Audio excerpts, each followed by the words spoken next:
When you were 7 years old, did you ever finish one of those connect the dot drawings? Sometimes the dots were close together, so you could easily guess what the picture was. Other times, the dots only made sense after the final line was connected. Either way, seemingly unrelated points came together to form a coherent picture. This is where Steve Rea thrives. I like connecting dots. You see the dots out there. We were missing that voice to the public of the whole industry. Steve Rea is the recipient of the 2024 American Nuclear Society Landis Public Communication and Education Award. This award recognizes an individual for outstanding efforts, dedication, and accomplishments in furthering public education and understanding of the peaceful applications of nuclear technology. He has worked in the nuclear space for well over 30 years and is now connecting the dots between industry knowledge and nuclear advocacy. In 2021, Steve became the co-chair of the Nuclear Advisory Council for North Carolina. They're tasked with educating the public about matters of nuclear energy and technology within the state. We've got to be willing to talk to the people. And so that was one reason we formed the Nuclear Advisory Council. On today's episode of Naked Nuclear, we're going to be diving further into how a veteran of the industry is now pivoting into public education within the state of North Carolina, and what that means for private citizens, commercial industries, and even some state legislators. I sat down with Steve to learn a little bit more about what it means to retire from the nuclear industry and what happens after that. I want to tell you how much I respect what you are doing with this podcast. I like your idea of trying to make nuclear energy more accessible to the public. We want that as an industry, and we especially need it in the phase of the nuclear energy's growth right now. As a 30-year veteran of the industry, I asked Steve, how did he get into nuclear? I got involved with the nuclear industry when I was 17 years old. My chemistry teacher at Goldsboro High in advanced chemistry introduced us to nuclear energy. This was really in the forefront because Dr. Joseph Michener, this was back in 1973. Okay, I go back a little ways. And he talked to us about nuclear energy, how chemistry interacts with the process of making energy in the reactor. And I got excited about that because the technology was so neat. I ended up making at least one presentation to the public in Goldsboro about nuclear reactors back at that time. I told them about boiling water reactors, BWRs, pressurized water reactors, PWRs, and the one that really excited me was breeders. Then was the NC State segment where I learned more about nuclear. I had a mentor who was really helpful to me. He said, Steve, if you're going to be in this industry, you need to spend some time working at the plants. So I got the opportunity at Brunswick for several years. Then the company transferred me up to Harris during their last stages of construction and startup, about a year away from full operations. When I was there, I sort of have this knack for organizing, okay? I like connecting dots. They gave me the opportunity to put together one of the first cloud-based configuration control programs in the nuclear industry at that time for managing how maintenance people, engineers, construction folks interacted with the equipment on site. And that's real important in our industry because once the NRC says, we approved your design, they don't expect you to mess with it because they've approved it. And there's a process which the NRC has given approval to from a quality standpoint. I got the opportunity to put that together site-wide. After that, I went to work for a company called Hayward Incorporated. They are a small company, been around since 1908. They specialize in water, wastewater, and power production. And they were early adopters of nuclear energy in the Carolinas. And I worked there until I retired back in 2021. And I got the opportunity to advocate for nuclear energy as a result of my relationship with NC State University. They saw what was coming with new nuclear, and they wanted to encourage me to pursue that as a volunteer. And so that's what I've done. Let's go back a little. Steve said his interest peaked around 1973. The average age of a nuclear reactor is 42 years old. That goes back to 1983. So, when we're trying to convince people that nuclear energy is safe and has been for literal decades, working quietly in the background with little disruption to our energy supply, and is one of the safest energies in the world, why does it need an advocate? And what are they supposed to say?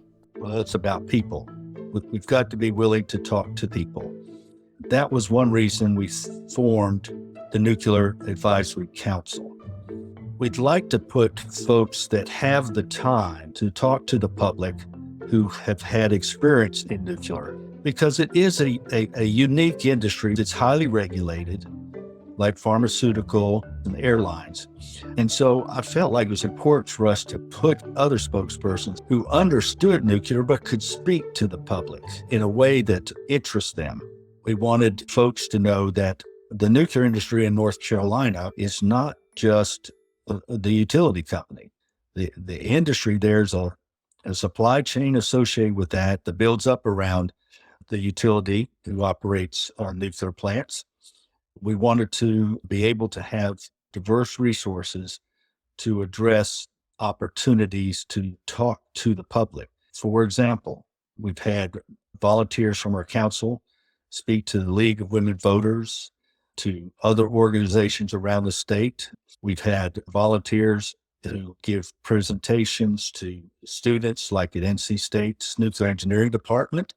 We write articles, we put the articles out for public consumption. We now have a newsletter that goes to folks from all different walks of life. We communicate with different government organizations through conversations, through providing information to them. We work with public officials, for example, to review legislation and give input from different folks around the industry that are on our council, whether they're in the industry or they're outside the industry. We want to be able to communicate with them what's going on in the North Carolina nuclear industry. Again, on our council, everyone is volunteer, and we're all focused on advancing the information base available to the public. To me, the Nuclear Advisory Council sounds like an assembled team of Marvel Avengers, superheroes of the nuclear industry who have the time to teach people, from politicians to kindergartners, about nuclear energy. But where did he get the idea to start an advisory council? Where that came from was my experience with Hayward Incorporated over 33 years. I chaired the Siemens Water Technology Council for 10 years, and I saw how that was organized. With Hayward, I worked in the nuclear space every day, 24 hours a day, if you will. And I got to know a lot of the companies and people in the industry. And when I retired, I saw there was this gap between the perception that North Carolinians had of the nuclear industry. Most of us, including myself for a long time in my early career, perceived Duke Energy a fine operator of nuclear plants. They have a tremendous safety record, as well as a capacity record. What that means is that those reactors are available for power use consistently and reliably. But I realized from my work with Hayward, there's a lot of other companies out there supporting the nuclear operation. They needed to give their voice to the public. And so it's like connecting the dots. You see the dots are out there. We were missing that voice to the public of the whole industry. And that's what we wanted to accomplish. I knew these organizations. I was blessed to know people in these organizations. I worked with Dr. Kostin and Ivanov at NC State University closely. He was a co-founder of this council. And we teamed up, put the founders together. And then once other organizations heard about this, they wanted to be part of the council.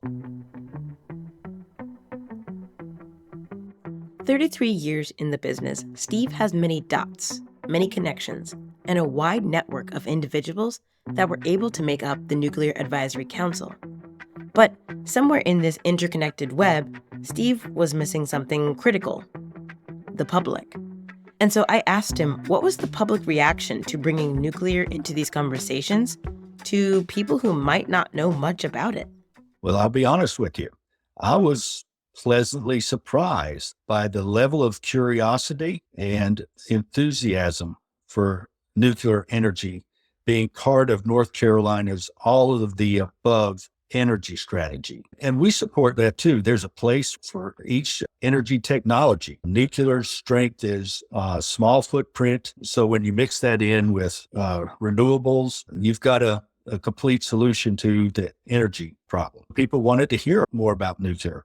And the fact now that we have what we call small modular reactors, we have micro reactors, we have advanced reactors.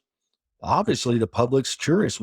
What are all these different technologies and what do they mean to me and my energy needs for the future? So I found with their public officials, people that are just like me, getting through their life, they were curious about nuclear. So we've received a positive reception. Let's say you're relatively new to understanding energy systems. You might know a little bit about wind. Wind turns wheel, wheel makes electricity. Solar.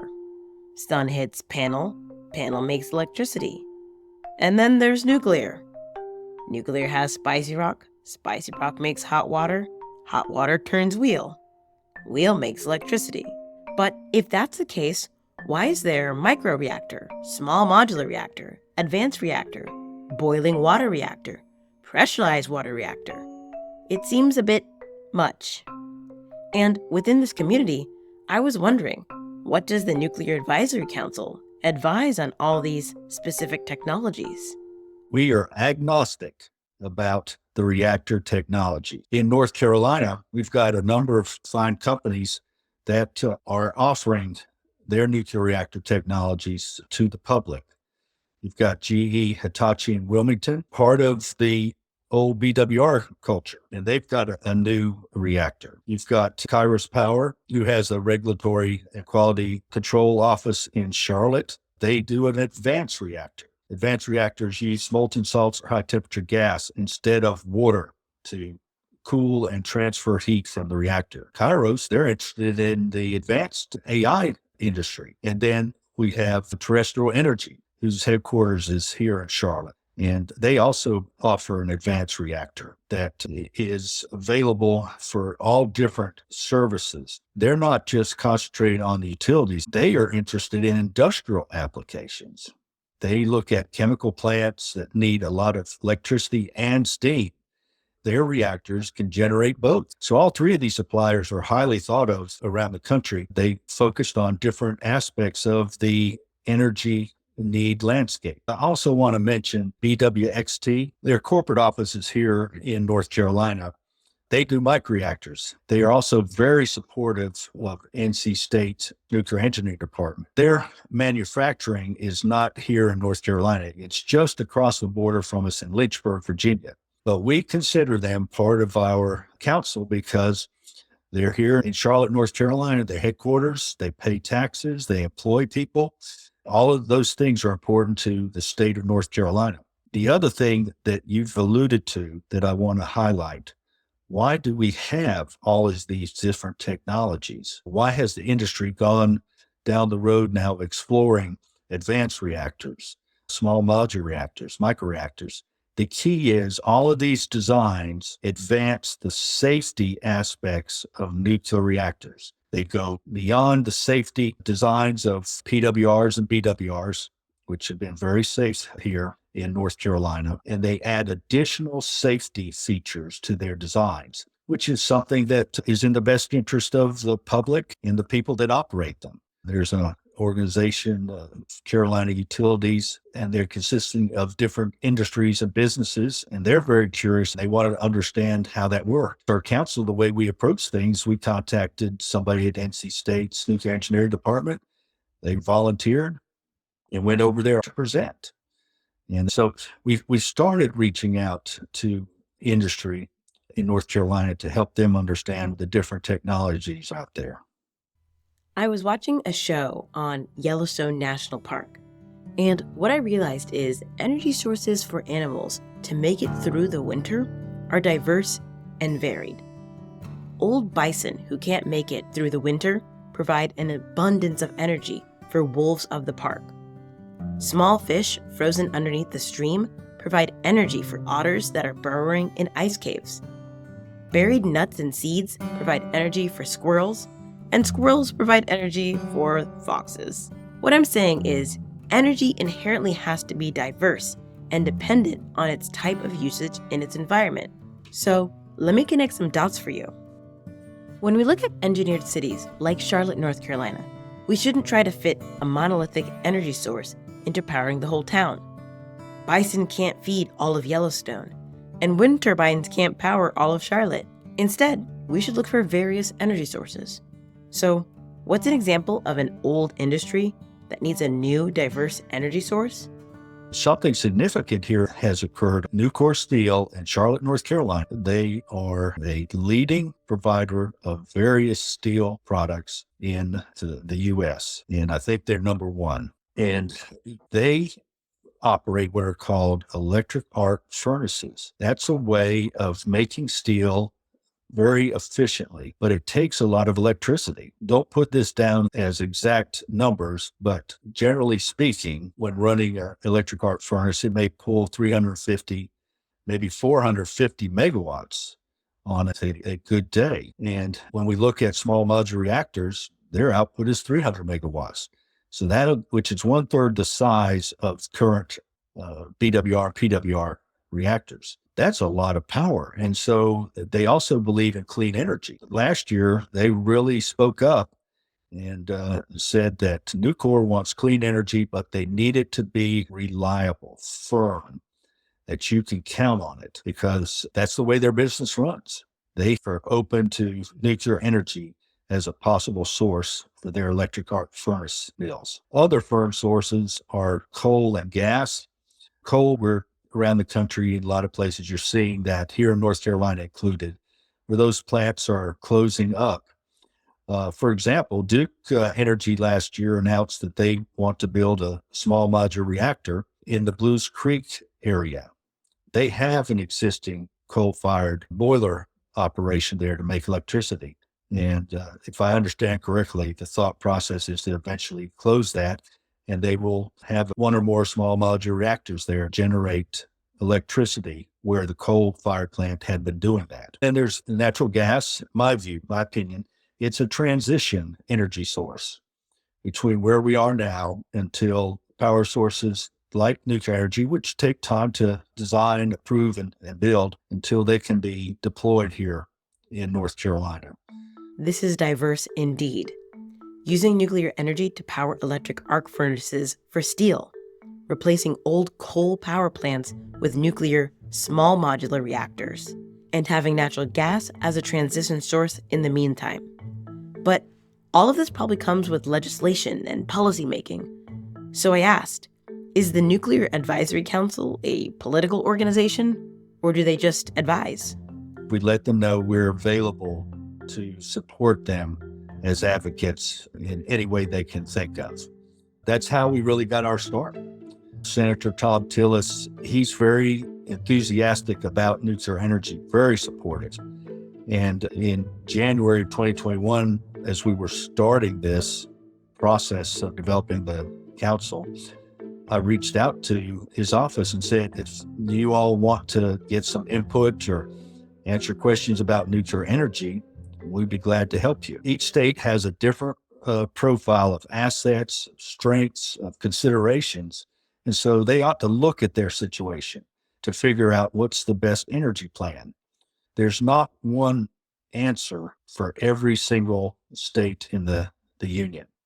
I like to point out Canada, for example. Canada is very comfortable and very reliant on nuclear energy. It's very cold up there. They don't have as many good sunny days as we might have here in North Carolina. We've had a good record with solar, and I just say they're meant for each other.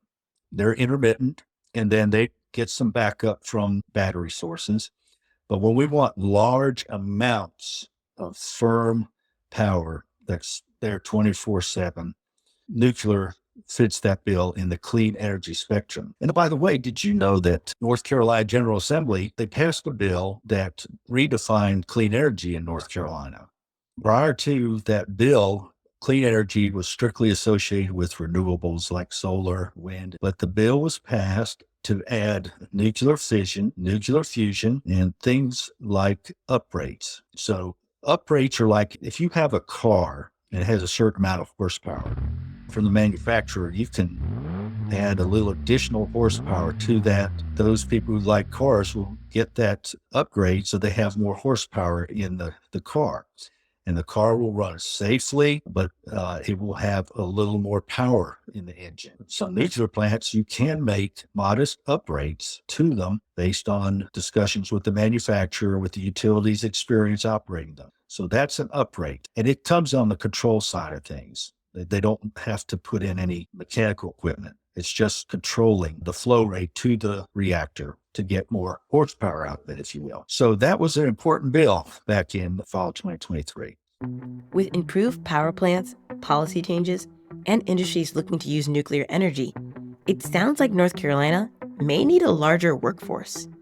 Absolutely. One of my favorite topics, workforce development in the nuclear energy space. That's an area that concerns our industry as it's looking to springboard into greater applications and uses around the country. And we need mechanical engineers, electrical engineers. The new nuclear plants are going to be much more sophisticated in terms of controls. They're going to be digitally controlled rather than analog. So we need engineering expertise in those areas. But I would submit to you, we also need individuals who are in quality control, who are in operating the plant, who are technicians, maintenance. You need workers to build them, and they have to have special trades. And our industry is really focused right now on trying to, in particular, get young people interested in a nuclear career in those spaces, those job categories. My experience in the industry has been a very good one. It's an industry where people are very transparent. They're very conscious about safety. They're very solution oriented. And I've made a whole career out of working there. It's just a good industry. And I can tell you, I'm not the only one. There's been a lot of people that I have worked with a long time. Some of them I went to school with at NC State. You can build those long-term relationships because everything you do in our industry is safety oriented. We're transparent because we want the results to turn out well for not only the operation, but for the safety of the public. I'd like to give a shout out, if I may, to Cape Fear Community College based in Wilmington, North Carolina. They have a 20-year-old program of giving young adults the opportunity to enter into the nuclear industry by becoming what we call service technicians. These are folks who go to existing plants, help them with the service and operation of their nuclear equipment. They perform inspections. They provide that kind of technical support to the licensees. For example, Duke Energy is a licensee. They have a license to operate each and every one of their nuclear plants given to them by the NRC. Cape Fear Community College has done a really nice job of giving these opportunities to young adult learners who want to get into the nuclear industry. It's a 2-year program, and there's scholarship money available because of the generosity of GE Hitachi and Sonic, both based down in Wilmington. This is the perfect time to connect another dot and place a plug for Naked Nuclear. We have future episodes where we're going to be doing a series spotlighting community colleges, trade schools, 4-year programs, and certificate programs to understand how you can sign up, how much it's going to cost, what the curriculum consists of, and what students are saying after they join those programs and the jobs they got later on. So that's the future we have in store for you. But what about Steve? What does he see as the future for the Nuclear Advisory Council? That's a fair question. The North Carolina Energy Policy Council 2024 Biennial Energy Report. In section 2.4, recommendation number 5, they give specific recommendations on how to advance the nuclear energy industry for the benefit of the public in North Carolina. And they make several recommendations. One is incorporating some nuclear science into K through 12 education. They talk about community colleges embracing nuclear energy careers where it makes sense. We've got, I think, 58 community colleges. Some of those are going to be closer to the industry than others geographically. Do we have nuclear industry in our backyard? And so there will be job opportunities for our young adults. But they also stated the state of North Carolina should consider standing up its own version of the Nuclear Advisory Council at the state level. We see these starting to pop up in places you would not expect. Texas, Ohio, Kentucky, of all places, a coal state. And we scratch our head because North Carolina was a very early adopter of nuclear power. They went to work in the 60s to get the first ones built. So we scratch your head and say, well, why don't we here in North Carolina have a council? But you got states like Texas and Ohio and Kentucky, not known traditionally for their nuclear energy footprint. We're hoping this will lead to a discussion about the topic and see what happens. And I think ultimately that's where we'd like to see this all-volunteer effort end up at some point. Now it's time for our rapid-fire questions to get to know this industry leader a little bit better. The first one would be, what unrelated subject would you give a TED Talk about? Well, I could talk to people about soccer. Back in my early days, I played soccer in high school. I went to NC State and played for the team there. Coached soccer at Cardinal Gibbons High School. I've been a supporter recently of the NC State men's soccer program, created a scholarship and a leadership award. If I had to give a TED Talk, I would talk about soccer. Aside from soccer, are there any other sports that you either enjoy playing or watching? I enjoy watching hockey because I see it as a faster version of soccer. I am a Canes fan. They're number 2 in my list of favorite teams. Boston, because that's where I was born. Those family ties run deep. Another question is, what did you want to be when you grew up? A professional soccer player. Do you have a team in mind that you wanted to play for? Back then, the professional league, NASL, there was a lot of visibility. The only one folks really knew was the Cosmos because Pele played for them. Who else, what other people in the industry would you like to hear from, whether you know them or, you just think the topic is fascinating? Well, through our council, I get the opportunity every quarter to hear from all different aspects of the industry. Presentations from reactor vendors, presentations from the companies that are in the supply chain for services or parts or components for the nuclear industry. I'd hear from the academics. For example, NC State's got a nuclear engineering department. Its graduate program's ranked 3rd in the country. It's the largest nuclear program in the country. And they have a Polestar 1 megawatt light water cooled reactor on site. And they do tours, by the way. It's a very diverse council there. I'm kind of in a good spot there. What's your personal philosophy, and can you describe it in 5 words? There's a number of underlying philosophies that help you get through life. And I'm sure that's true for many people. But for this discussion, the one I would share is try to connect the dots. Because if you connect the dots, you get the answer to the core question, why? I use that at a practical level throughout my day. Try to connect the dots so I can understand why. You've got to be able to dig deeper and understand things like root causes and what we call design bases. So that's the question you got to keep asking, why? I reached out to Steve after I saw on LinkedIn that he had won the Landis Public Communicator Award from the ANS. And he was gracious enough to respond. We both realized that we're in North Carolina and wanted to share a little bit more about how to inform and educate the public around nuclear energy, and specifically how to build bridges so people understand more about the industry. Thank you so much for listening to this episode of Naked Nuclear, and thanks again to Steve for helping connect the dots between public interest and nuclear energy. I hope you stay around for the Afterpuff, where we're going to be breaking down some of the reactor types that we talked about during this episode to make it a little more accessible. Keep an eye out for our upcoming series on academics and education and how you can get into nuclear energy via community colleges, four-year colleges, trade schools, or work learner programs. I'm your host, Danielle. Stay curious.